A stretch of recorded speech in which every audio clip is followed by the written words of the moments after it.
glad to answer any questions for you. Thanks for coming. Opening up in the fourth row right, Nick. Kerry said last week that you could probably go, if you went on the field today, 6 or 7 deep at cornerback. With the way that you guys play and the way that offenses play today, are you just in a position where you really can't have enough guys there? Yeah, but Kerry gets excited. I'll overrule him. We can't do that. I mean, we could. We won't be very good right now. So 6 or 7 deep at corner. Is that what he said? I think it was like 8 total on secondary. That 7 corners are going to play, not really rotate 7 in. corners will play. He meant like 3 or 4 will rotate. Kerry gets really, I don't know if you guys knew this, Kerry gets really excited. I'm sorry, how important is that in this league? Just with the way that you play, the way that you ask your corners Oh, to yeah, play. yeah, that's a great question, because we have a job description for corner, and that's play man-to-man. And we want to help them out a little bit, we play man-to-man. So, I mean, it's amazing what our corners do. And obviously, Coach Combs, and we were very good on defense the last 2 years. And it starts a corner, because that frees you up to do everything else. So, need to keep recruiting, keep developing, because the job that he does developing, and it's amazing, the NFL never has came to us and said, hey, we're looking for a really good zone corner.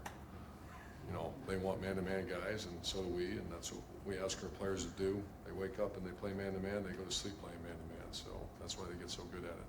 I want to ask about the defensive line too. You have a lot of guys there that play a lot of snaps. Do you see that position being a potential backbone? I think as of right now, it's our strength of our team on defense. If they're fast, they're really good players. Draymond Jones is really turning into a fine player here for us. The other side, we're hoping Tracy Sprinkle can really give us some depth and be the guy that we thought he was going to be before he got hurt. Defensive end, I challenge, we'll be as good as anybody in America, defensive end. Far right over here, Blake. JT's still the starter. How goes the competition at backup? Really good. I'd say Joe is ahead of them, but they're both getting reps. Tate's had his best day too the other day in the scrimmage, so it's good competition there, and that brings out the best in people. And we all know what happened here a couple years ago, that all of a sudden someone taps you on the shoulder and said to their starter, go beat Wisconsin in the Big Ten championship game, and they did it. So that position's a key guy, and everybody appreciates that. And I think Ryan Day, we're deep ball percentage was the best it's been since we've been here last week. We were charting everything, and JT and the boys did a really good job. We didn't catch all of them, but as far as accuracy, it was almost 90%, and that's what we're looking for. Front row, middle, Bill. With the spring game next week, I'm assuming that guys have started to come to the forefront. Which guys have really made a jump this spring, and are there position battles you're particularly interested in right now?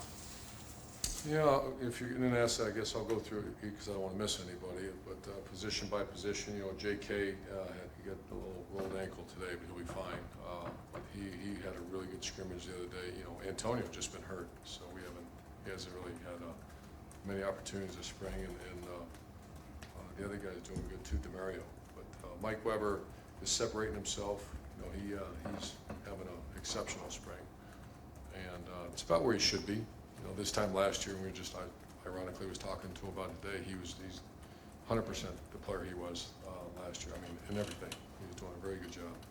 Quarterback, we just talked about. Receiver, Paris, Terry's having an excellent spring. Ben Victor got a little sore shoulder, so he wasn't as active today, but he's coming on. Austin Mack has a little hamstring, but he's coming on. KJ Hill's had a very good spring, and Johnny Dixon's is competing his tail off for playing time. So I know I'm kind of giving you a lot here, but you asked. Tight end's the most improved position on the team right now. A.J. Alexander is really coming on, and Luke Farrell is a little bit ahead of Jake Hausman, but they're both very comparable. And the most improved position on the team. O-line, Demetrius Knox is running with the ones, and Malcolm Pregen's still learning the offense, but Matt Burrell is probably one of the most improved offensive linemen at this point, and the other guys are much improved as well. Very pleased with where we're at on the offensive line. Still not where we need to be in the twos, nowhere close. We wish you could get a little more competition out of those guys, but that's not happening yet, other than names I said. D-line, the 4 defensive ends are elite players. That's Taekwon, Bosa, Jalen Holmes, and Sam Hubbard. and they're all very experienced guys who are being very cautious. Coop hasn't practiced much. He had a hamstring and just hasn't practiced much. We're supposed to get him back Thursday. Inside guys, probably Draymond's the most improved, and you got BB Landers, who's doing very well. Mike Hill is doing fine. And the Sprinkle's the one. He's going to be the X factor. I got a feeling in there. The other guy had surgery on his foot. Devon Hamilton has surgery on his foot. He's out of spring. He'll be fine in a couple months.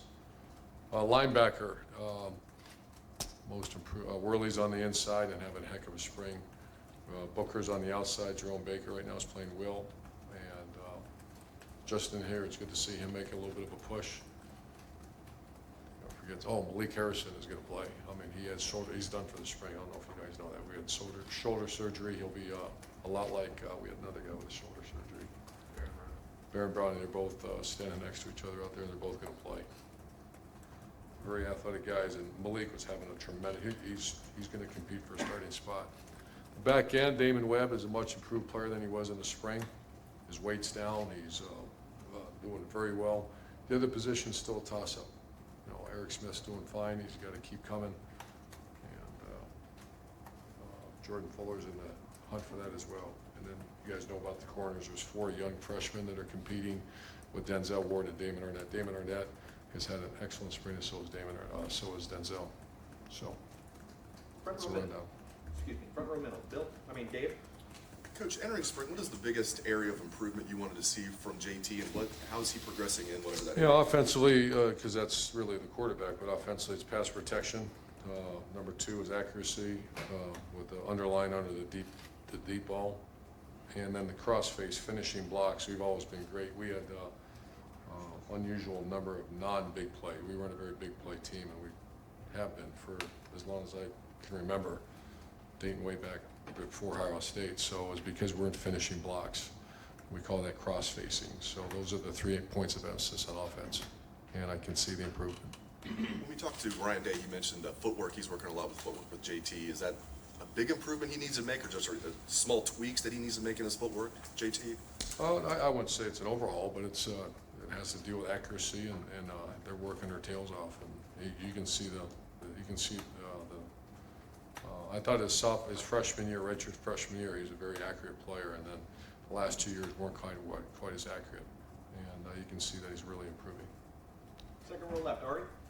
Urban, you've talked a lot about how every single scholarship on this team is important, down to the last one. You've had a few guys the last few years, and maybe one coming up this year, who have paid their own way to help you guys get under the limit or to have an extra one to offer somebody. Can you explain how that discussion is on how you guys arrive at that decision, and how big of a boost that is when you have guys willing to, pay their own way and open up other scholarships? Yeah, I'll tell you the story. It was a year ago. We had Josh Myers, and Marcus Williamson, and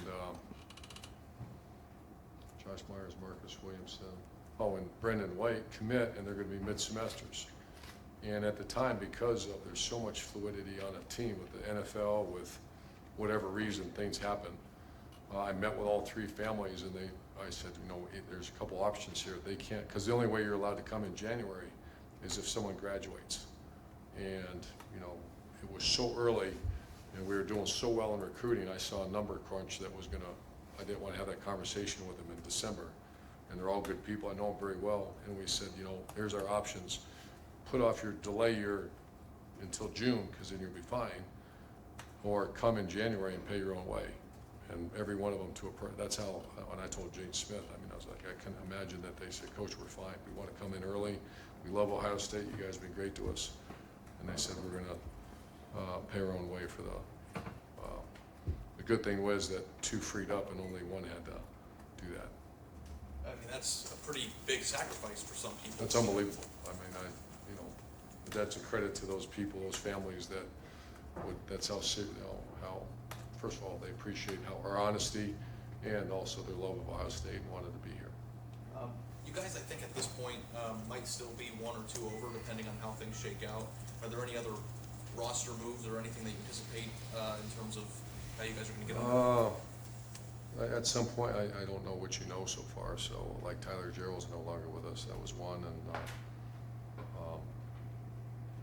I don't wanna give you anything yet. I mean, we'll be fine at 85. I think we're right at it, but Third row left, Eric.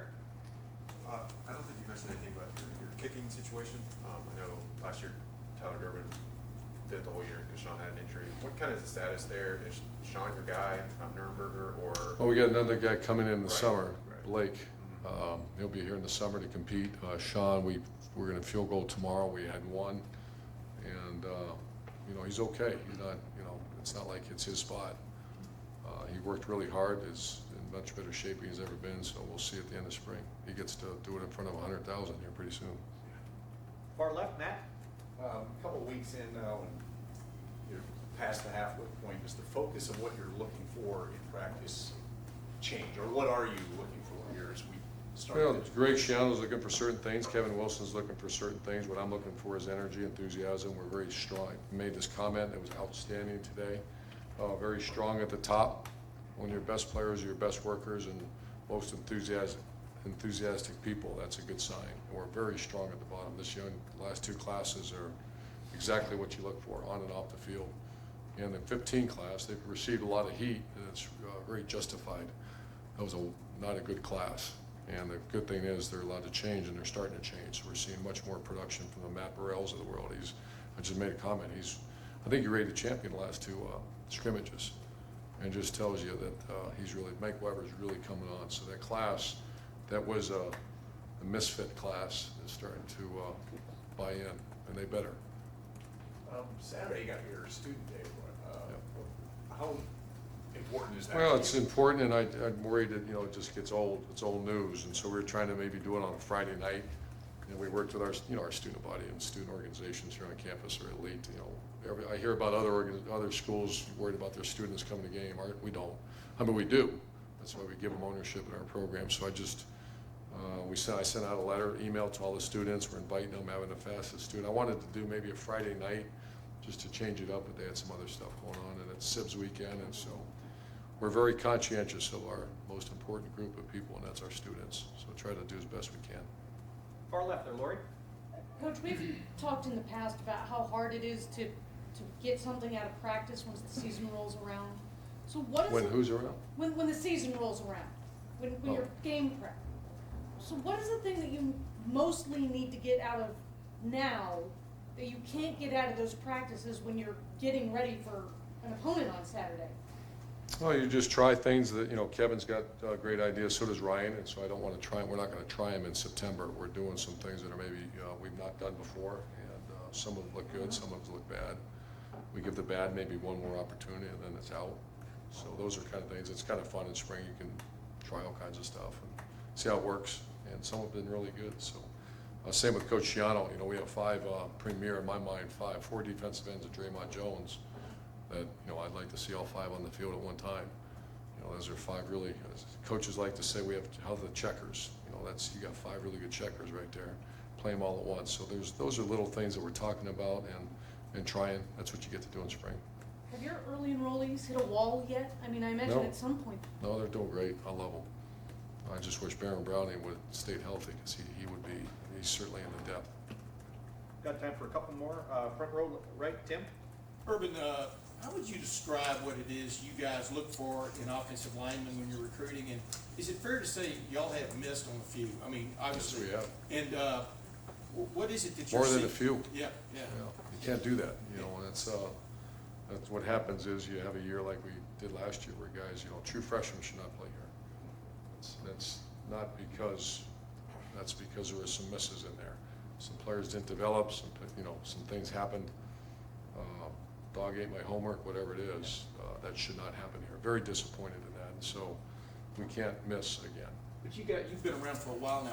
What is it that a lineman, obviously some linemen look really good in high school, but they hit a wall here or something, but what are you looking for specifically? Number one is toughness. A guy that, you know, if you have to worry about the toughness of a lineman, then you made a horrible mistake.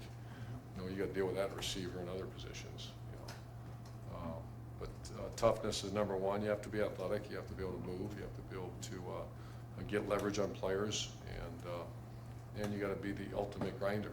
You know, and if you're not that, then it's called a miss. And you know, we got to there's some young guys really coming on right now, but you're right, we had probably 2 classes in there that didn't turn out. One other quick, when you watch Sam Hubbard now, you know, he had the option to possibly leave, he opted to come back and stuff, but what are you seeing out of him specifically this spring that's different from 2 springs ago? Obviously, he's a little bit bigger, but he seems extremely quick. I mean, what do you see? He's the definition of elite. We call it 10-80-10 around here, and it's elite, self-discipline, self-respect, and incredible work ethic. That's how you identify the characteristic of an elite player, and he's as elite as I've ever been around. He's just working and shows up every day with the same demeanor on special teams. He's a valuable guy. You know, he's the face. That's kind of what you know, the mistakes we made, we're looking for those other guys like him. And final questions, Austin? It seemed like midway through the season last year, you really wanted Ben Victor to get out and start playing more. What kept him from doing that? No, just to go hard, you know, the knowledge of the offense, and you know, he just wasn't a go hard player all the time, and he really grew up, and he's a great young man. He's going to be fine.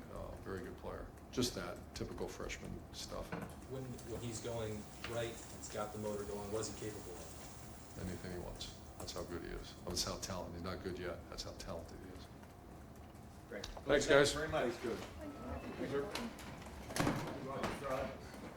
What's that? Watch it try. We good? We good? Yeah, we're down 5-1, 8-1. Good. Well, I guess the secret's out that there's a student practice on Saturday, so. It was never a secret. It was tweeting. That's why I just learned today. Really? So,